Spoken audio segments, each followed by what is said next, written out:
So that third place in 1999, that was Chris Cormier. And Derek, in my opinion, will just wipe the floor with Chris Cormier, especially in the back shots. There is simply no debate about that.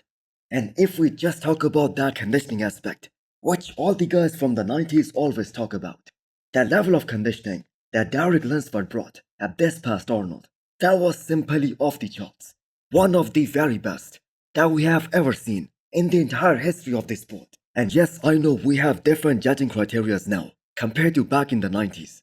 But other than Ronnie Coleman, nobody in that 99 Olympia lineup, or even those top 6, they had more ripped hamstrings and glutes, just like Derek had at this year's Arnold.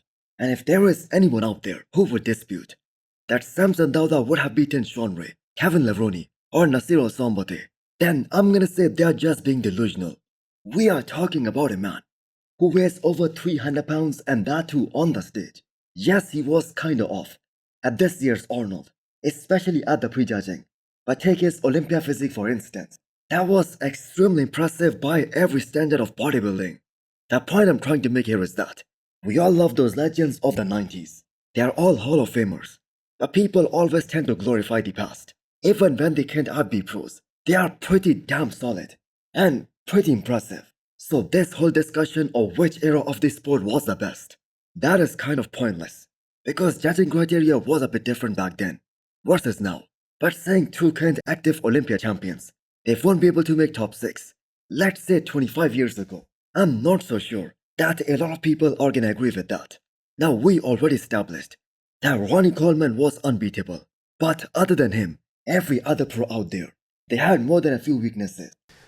Comparing eras is a very sensitive area because it seems like we're taking away from what the guys are doing today. Now, if we talk about Sean Ray, and as great as he looked back in 1999, and the man delivered one of the most great, one of the most awesome routine of all time, he would be small, he would be very small, standing next to a guy like Samson Derek, and even guys like Hadi Choopan. Now, let me know what you guys think about this whole discussion in the comment section.